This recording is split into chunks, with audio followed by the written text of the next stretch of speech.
if you've ever built a web application, I mean, really any kind of web app, from a huge enterprise platform to just a small internal tool, and that application needed to spit out a printable invoice or maybe a daily sales report. A downloadable summary, anything like that. Exactly.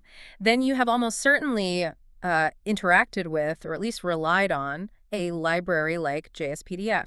It is the absolute workhorse for PDF generation in the JavaScript ecosystem. Both on the front end and, crucially for our discussion today, on the server side. Right. And on the surface, it seems like such a benign task, just turning some data into a static document. Nothing scary there, right? I don't think so.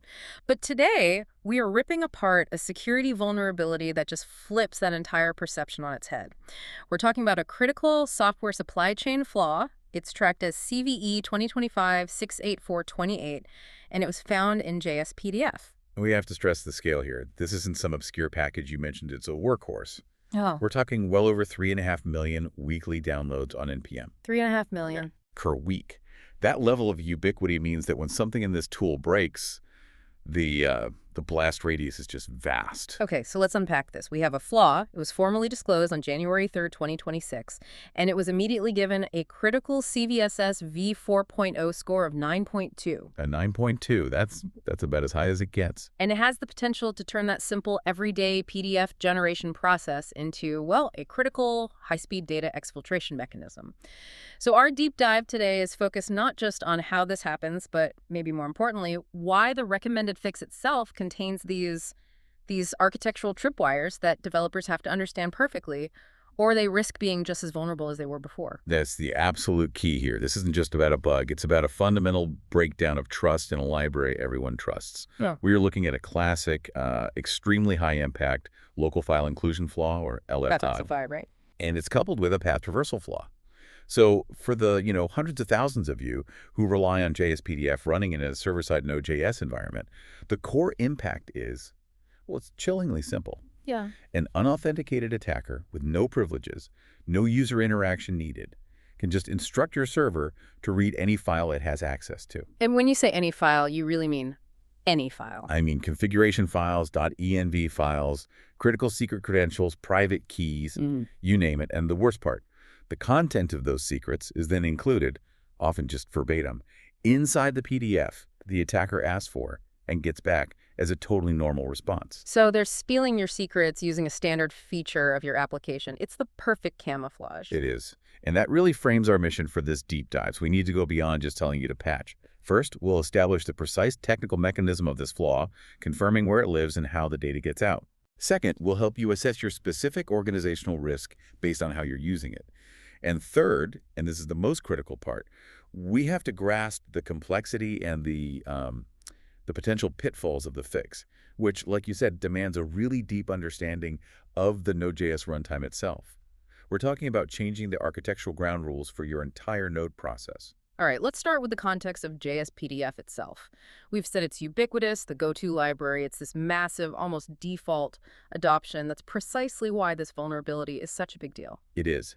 The advisory is GHSA F8cm 6447 by 5AS2, and it was reported by the security researcher Kwangwoon Kim, who's known as Killcat. And we should definitely say a huge thank you to Killcat for the responsible disclosure. That gave the maintainers time to get a fix ready before it all went public in early January 2026. Absolutely. But for developers trying to assess their risk right now, the very first clarification is critical. It's all about scope. Not every single installation of jsPDF is affected. You have to check where you're running the code. Okay, so where's the danger zone? The researchers were very, very clear on this. The affected scope is only the Node.js builds of the library. Just server-side, then. Exactly. We are specifically talking about the distribution files packaged for server-side use, dust.jspdf.node.js, or the minified version, dust.jspdf.node.min.js. If you're running any version before 4.0.0 and using those builds on your server, you are vulnerable. That is a crucial detail. So if a developer is using jsPDF purely client-side, in a React app or an Angular app where the PDF gets generated entirely in the user's browser, they're safe. They are explicitly safe from this CVE. That local browser instance just never has access to the server's local file system. Of course, the browser sandbox. Precisely. The browser runtime environment, because of its fundamental security boundaries, it doesn't grant that kind of file system access. The whole vulnerability is entirely dependent on the elevated capabilities and permissions that the Node.js runtime has when it's operating on a server. If Node wasn't in the picture, the loadFile method couldn't grab sensitive data from the machine. Okay, that clarifies the where. Now let's dig into the how. What is this specific technical mechanism? Where does the library place too much trust in what it's being told? So the central point of failure, the moment the application implicitly trusts an attacker, lies within a core function called loadFile. LoadFile. Sounds innocent enough. It does, and its purpose is innocent. It's designed to load external resources that you might need for the PDF, things like images, fonts, maybe some templates, from the server's own file system. Right. Now, in versions before 4.0.0, this loadFile method, it takes the file path as its first argument. The critical issue is that if an attacker can control that first argument, if they can pass in an unsanitized path, the library just processes it. There are no internal checks to make sure that path stays within a safe, designated directory. And when you say breaking out of the designated directory, we're talking about those notorious path traversal sequences, the ones that have plagued software for decades. The very same. Yeah. It's the digital equivalent of, I don't know, digging a tunnel out of a prison yard using 3 dots and 2 forward slashes. The classic. That is the one. By supplying enough of those traversal sequences, an attacker can navigate up and out of the application's intended scope. Maybe they start in a temp or an upload directory, and then they can access arbitrary files anywhere else on the local file system. And that could be config files, user directories, even OS files, depending on what permissions the node process has. Exactly. And that capability, the ability to retrieve the contents of those arbitrary files, that is the path traversal aspect. The resulting data leak is the local file inclusion, the LFI. The common weakness enumeration, the CWE, has a category for this, right? It does. This falls squarely under CVE-2025-68428. Improper neutralization of special elements used in an expression or string. It's a broad category, but it essentially means the code failed to correctly handle input that has a special meaning to the underlying system. In this case, characters that dictate directory structure. So a failure to filter or sandbox the input. That's it. And this vulnerability is so dangerous because, as we touched on, accessing a file is one thing, but how does the attacker actually get that file back? The server's just supposed to be making a PDF. And that is the brilliant but terrifying stroke of this whole exploit. This is where the design of jsPDF itself kind of turns against the application. How does the PDF become the delivery vehicle for the stolen data? So when the vulnerable node process executes loadFile, it successfully reads the content of that arbitrary file. Let's say it's a sensitive credential file. The key insight from the vulnerability analysis is that jsPDF then tries to include this file content verbatim, just raw, unfiltered data, right into the structure of the generated PDF document. Just dumps it in there. It just dumps it in. Yeah. The library is designed to embed resources directly. So if the attacker specifies the path to a plain text file, like a .env file, the raw text of those environment variables is just inserted into the PDF stream. So let me get this straight. The attacker sends a request to the server saying, hey, generate me a PDF and use this special path. The server says, sure, goes and fetches the secrets, puts the secrets inside the PDF, and then sends the PDF back to the attacker, thinking it has just generated a harmless report. That is the attack chain, perfectly simplified. Since the attacker initiated the request and gets the final PDF back as the normal HTTP response, they have successfully exfiltrated data through the application's completely normal expected output channel. It's security camouflage. The logs would just show a successful PDF generation request. Nothing suspicious. Nothing at all. Now, we also need to broaden the scope of concern here for developers. It's not just about this one, maybe seldom used, loadFile method. The researchers were clear that several highly common public-facing methods are also implicitly dangerous. Because they use loadFile under the hood. That's absolutely right, and this dramatically increases the exposure for most applications. 3 other methods rely internally on loadFile for their resource fetching: addImage, HTML, and addFont. And addImage must be used everywhere. Everywhere. If your application uses any of these 3 methods and you allow user control over that path parameter, you are vulnerable. Let's take addImage as the example. A developer might think, well, the input path has to be a valid image file, a JPEG or a PNG, otherwise it'll just error out. A very natural assumption to make. But the library reads the path and retrieves the content first. If an attacker specifies a system file instead of an image, the library reads the raw text of that system file. It then tries to interpret that raw text as image data, which of course fails. So you'd get a broken image in the PDF. You would. But the raw text content is still embedded in the PDF stream, and it gets sent back to the attacker. The library's internal logic for just fetching the resource is what enables the LFI, regardless of what the intended final file type was supposed to be. That is a critical distinction. The fact that addImage expects an image doesn't stop it from doing the file read based on the path provided. It just makes the resulting PDF output look a bit garbled where the image should be, which is a tiny price for an attacker to pay when they've just walked away with your master API key. A very small price indeed. Okay, let's move into the severity. A CVSS v4.0 score of 9.2 is, well, it's about as high as you can get. It's designated as critical.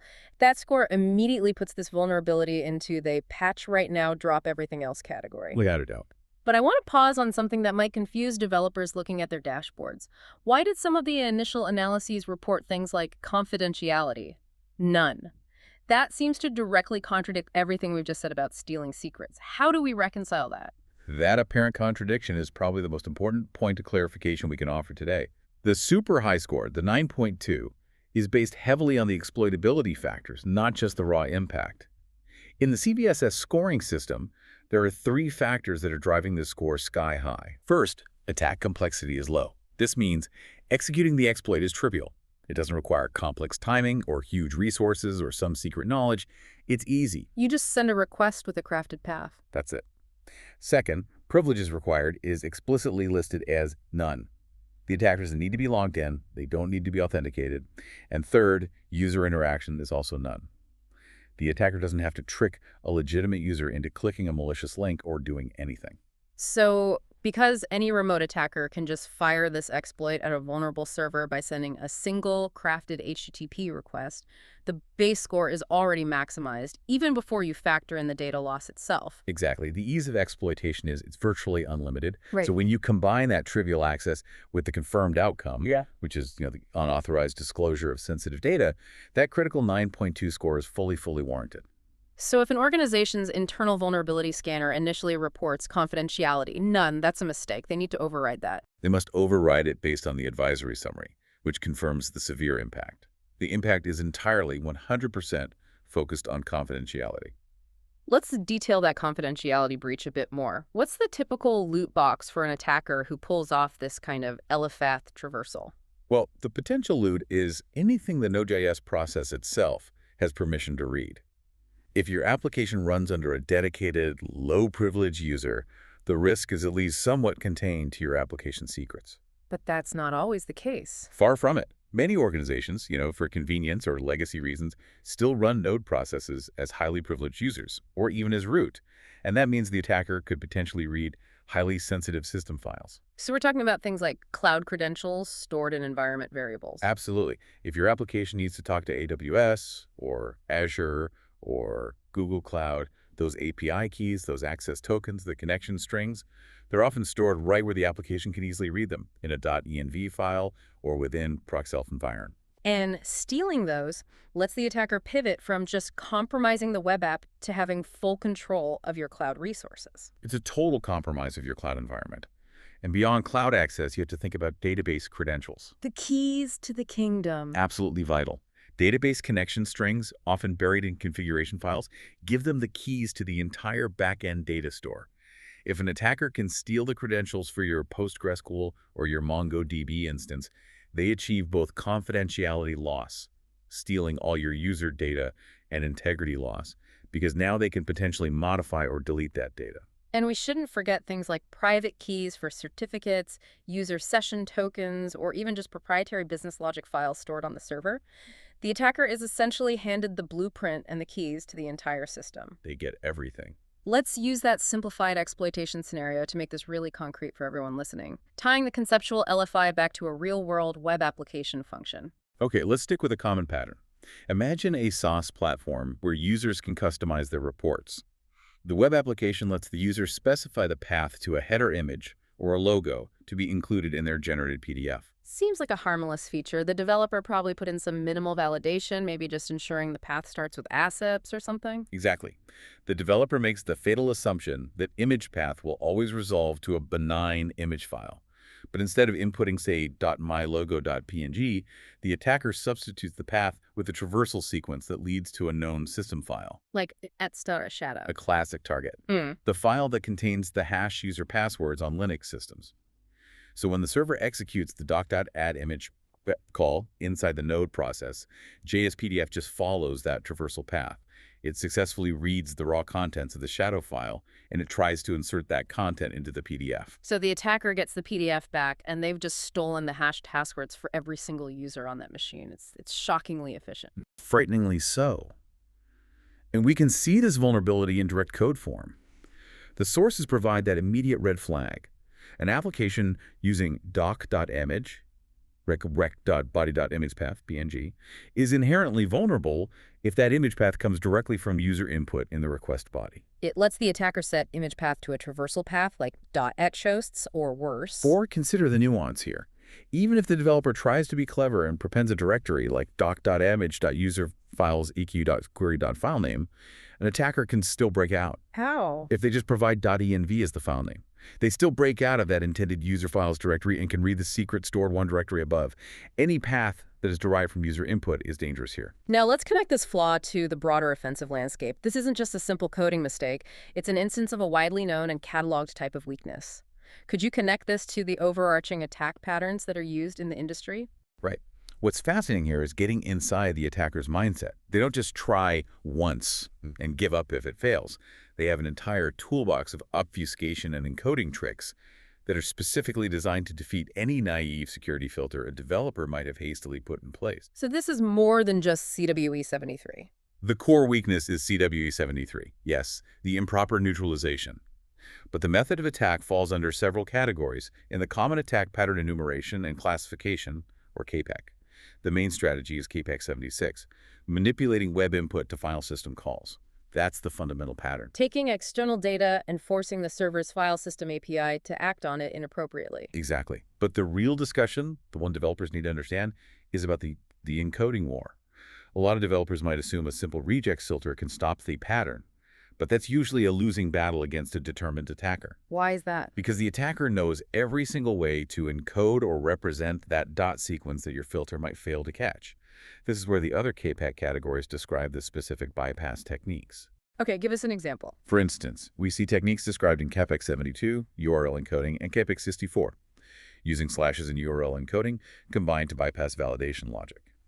The standard percent encoding for a forward slash is %2half.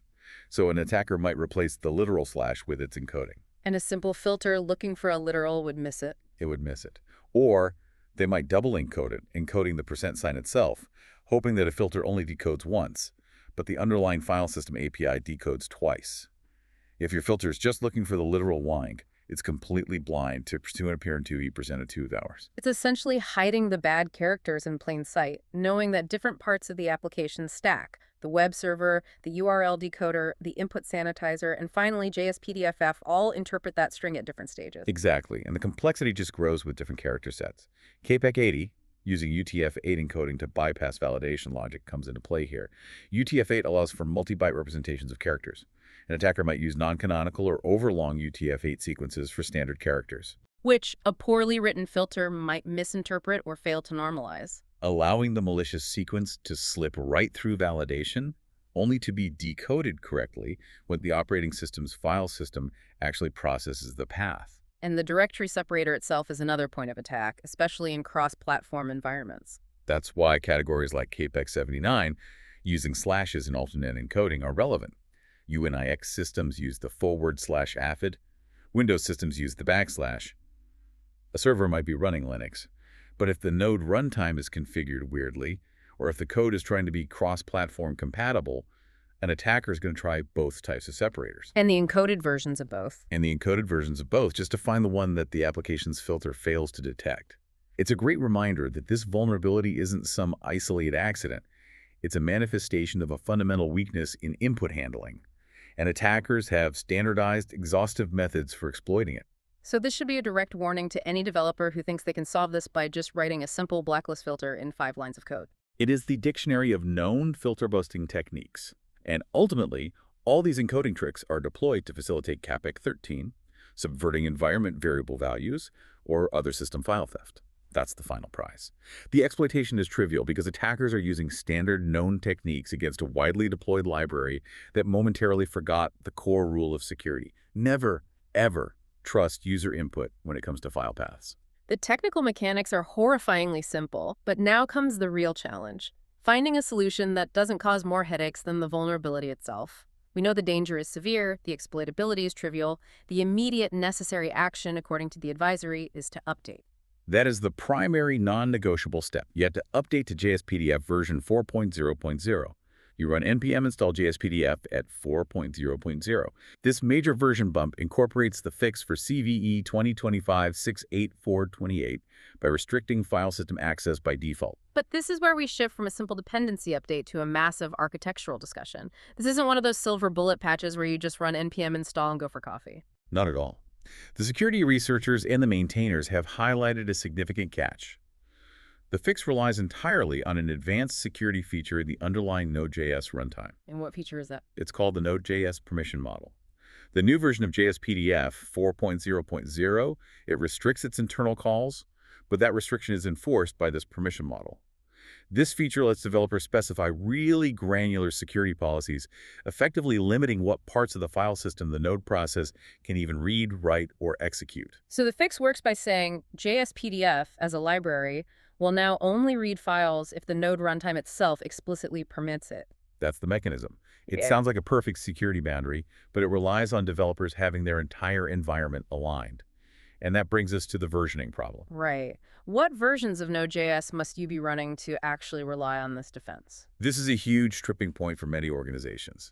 The Node.js permission mode was only introduced as an experimental feature in Node v20.0.0. Experimental? That's a scary word for a production environment. It is. Running experimental features in production is always risky. The API, the behavior, it could change without warning, and that makes your application fragile. For production stability, the advisory recommends leveraging versions where the permission model is considered stable, or at least production ready. Which versions are those? We're talking about Node v22.13.80, v23.5.0, or v24.0.0 and later. So if you're running an older long-term support version like Node 18, you're faced with a serious dilemma. You either patch JSPDF and rely on your own manual sanitization, which we know is risky, Or you have to undertake a potentially massive effort to upgrade your entire runtime environment just to leverage this security feature correctly. that immediately complicates the response. Upgrading Node.js is often a multi-quarter project for large enterprises because of all the dependency conflicts. It's a huge undertaking. But let's assume the best case scenario. The listener is on a modern, stable version of Node. How do they correctly implement the recommended secure configuration to properly activate this fix? Okay, the suggested secure approach requires starting your Node application with two critical command line flags. You have to enable the permission mode globally, and then you have to explicitly grant the minimum necessary read access. And what does that command look like? It looks like this. Node permission allow read path_allowed_files.scripts_generate.js. This command is so critical because it tells the runtime environment that the entire process, the whole process, only has permission to read files within that one specific narrow directory. For instance, the directory containing your application's images and fonts. So if JSPDF, even if it has an internal bug, tries to read a file outside that path, like at setter pass root, The Node.js runtime itself blocks the operation.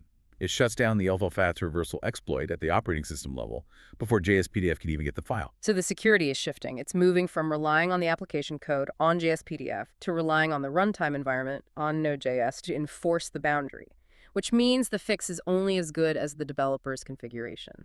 Precisely. And this is why we say the fix itself has tripwires. If a developer updates JSPDF to 4.0.0 but fails to implement or even understand the Node.js permission configuration correctly, they are still vulnerable. Or worse, they might accidentally break their entire application.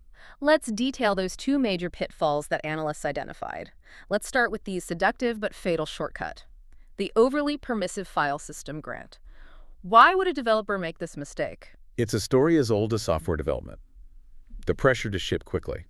When a developer first enables that permission flag, their application is probably going to start throwing errors immediately. Why? Because their legacy code, or some deeply nested dependency, relies on reading a configuration file from somewhere, and now it suddenly needs explicit permission. To stop those immediate errors, the developer is tempted to grant overly broad read access just to silence the breaking code. You mean something like allow freed? Or even worse, just allow freed. And with that, they have told Node.js, I know you have this cool new security model, but just let the entire process read the entire file system anyway. And by granting that global permission, they have completely bypassed the core security offered by the jsPDF 4.0.0 update. Completely. The library may internally try to restrict its file reads, but if the operating system, via the node runtime, says, sure, go ahead and read etc. shadow, the exploit goes right through. It's self-sabotage. So a half-implemented fix done to save time is just as dangerous as not patching at all. It's a vulnerability waiting to happen. It highlights a critical need for security teams to review every single one of these deployment flags before an application goes to production. The second major caveat is maybe even more challenging operationally. It involves the process-wide impact of this flag. We've established this permission model doesn't just apply to jsPDF. What does enabling permission mean for the hundreds of thousands of lines of code in a typical sprawling Node app? It means an architectural earthquake. We have to emphasize this. The permission flag affects the entire running Node.js process. By extension, every single NPM package and every line of your own application code within that process. So your logging library, for example. Think about your whole dependency tree. You might have a logging library that reads its rotation configuration from a file. You might have a framework that loads template files dynamically from disk. You might have a caching dependency that writes temporary files to temp. And when you flip that permission switch, Every single one of those file system read operations will suddenly fail unless you have explicitly granted permission for that specific file or that specific directory. that sounds like a nightmare scenario for legacy applications, where dependencies might be years old and nobody is really certain which files they touch anymore. It is a massive, often disruptive, auditing exercise. Developers have to audit all file system read operations in their application across all dependencies and make sure that every needed path for config loading, for logging, for dependency caches, and for legitimate jsPDF resources is explicitly covered by those allows read grants. And if you miss one? If you miss one, the application will simply break in production when it encounters an unauthorized read attempt. This forces a huge mindset shift. Developers can no longer rely on implicit trust in the file system. They have to adopt a zero-trust approach where everything, even reading a simple config file, has to be explicitly permitted by the runtime. That operational requirement demands a comprehensive, time-consuming audit before the patched version can be safely deployed. It's a huge lift. It's a very huge lift. So for organizations that can't immediately upgrade Node.js to a stable version, maybe they're locked into an older LTS release for 6 more months, or who need time to complete that rigorous audit, what's the recommended security workaround? Since upgrading the whole Node environment isn't always an immediate option, the JSPDF maintainers recommend an alternative mitigation. Developers must manually sanitize any user-provided paths before passing them to JSPDF. Manual path sanitization. That is notoriously difficult to get right, isn't it? Just like we discussed with KPEC, attackers have dozens of ways to bypass simple filters. Absolutely. Manual sanitization should only be seen as a stopgap measure, not a permanent solution, because it is extremely prone to error. You have to account for all the different encodings, operating system path quirks, case sensitivity issues, null byte injection attempts. It's a minefield. It shifts the burden of security from a trusted architectural feature, the node permission model, back onto custom, fragile application logic. Exactly. So for developers in this difficult spot, they have to apply the most rigorous path canonicalization logic they possibly can, resolving the user-provided path against a known base directory, and then checking if the resulting absolute path still resides within that base directory. And you discard it if it tries to break out. This is the critical short-term mitigation until you can upgrade your node environment and fully utilize the robust process-wide permission model. We've established the severe risk profile, that 9.2, and the complexity of the architectural fix that's required. Now let's shift focus entirely to the listener, the security team member or the developer who needs to assess their risk right now and prioritize their remediation efforts. Not every installation is equally vulnerable. We need a clear, actionable checklist. This assessment checklist is essential for allocating resources effectively. Step 1, as we've discussed, is confirming server-side usage. If you can verify 100% that JSPDF is only used on the client side, then this specific server-side CVE poses zero risk to you. But if it's running in Node.js to generate documents, you have to proceed. You must proceed immediately. The ideal next step is determining SCA with reachability. SCA being software composition analysis. Right. Modern SCA tools are capable of analyzing the application's call graph. These tools can trace user-controlled input, typically from HTTP request parameters, all the way through the application logic to see if that untrusted data actually reaches one of those 4 vulnerable methods: loadFile, addImage HTML, or addFont. And if it doesn't? If the SCA tool reports that user input never touches the path argument of those vulnerable methods, then while the code technically contains the flaw, it is not externally reachable or exploitable in your current configuration. And that gives you immense clarity for prioritization. But not everyone has sophisticated SCA tooling. What's the low-tech, high-effort alternative for teams needing to assess risk right now? The fallback is a necessary, but yes, tedious manual code search. This involves using command line tools like grep or RDE to scan your entire codebase for every single instance where those 4 vulnerable methods are called. What's the search string you'd recommend? You want something precise. grep-re include addImage, catfont, SDS, include .ts.strs. This search will deliver a comprehensive list of every location in your proprietary code where you are calling one of those functions. And once they have that list, which could be hundreds of files in a large application, the real analytical work begins, tracing the source of the argument. That's the pivot point for assigning priority and urgency. For every match you find, you have to trace the origin of the first argument being passed to that method. Okay. And we can classify the risk into 2 scenarios. Okay, what's scenario A? Scenario A, not exploitable. If the path is hard-coded, meaning it's just a static string that can't be modified by external data, or if the path is dynamically derived but only from internal trusted configuration files that are never influenced by a user, then that instance is not exploitable. You still need to patch the library for security hygiene. Of course. But the immediate threat to your application secrets from that particular call is low. And scenario B? Scenario B, A. potentially exploitable. This is the high-priority, red flag scenario that requires immediate action, regardless of whether you can upgrade Node.js today or not. So what makes it potentially exploitable? If the path incorporates any external, untrusted, or user-influenceable data, this includes values pulled directly from HTTP request parameters, like ric.query.file or ric.body.image path. It includes values pulled from a database that users can edit, like an avatar path stored in a user profile, or even data received from an external API that isn't fully validated. If any of that is true, that instance is potentially exploitable. That's where remediation must be prioritized. Even if you think you have input validation, as we detailed with the CAPEC discussion, that validation is probably susceptible to bypasses. Prioritizing the fix for code paths, where untrusted input reaches the vulnerable methods, is the most intelligent way to use your limited security resources.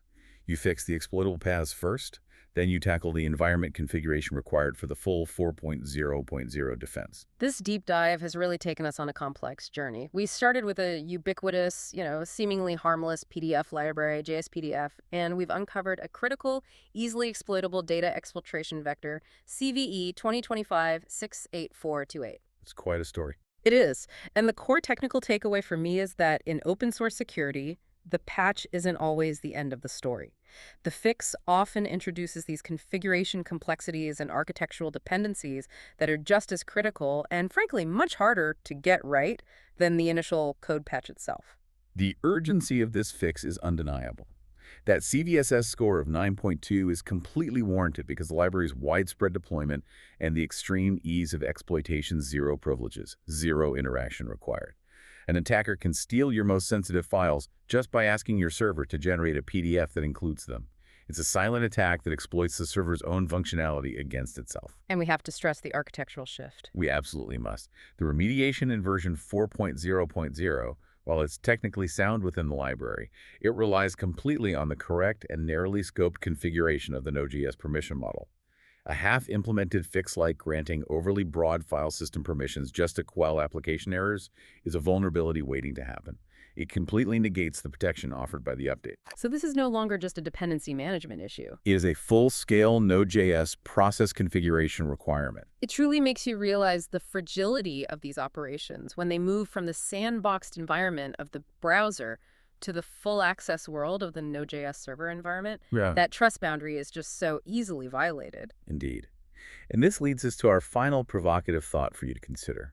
Given that jsPDF 4.0.0 now forces a reliance on this highly restrictive and process-wide Node.js permission mode, what hidden risks exist in your other older dependencies that have always relied on unrestricted file system access? You mean dependencies you haven't even thought about in this context? We're talking about dependencies that handle logging or temporary file creation, caching, configuration loading, things you haven't looked at in years. When you flip that global permission switch to secure JSPDF, how will those unaudited internal file operations suddenly behave? And what unintended catastrophic application breaks will surface that you haven't yet accounted for in your narrow CVE audit? Exactly. Auditing is now process-wide, requiring you to anticipate failure not just within one package, but across your entire dependency tree. A challenge that requires moving far beyond the immediate CVE and into deep architectural auditing, and a complete shift towards zero-trust principles for your entire Node.js runtime. Stay safe and keep patching correctly. Thank you for joining us for this deep dive.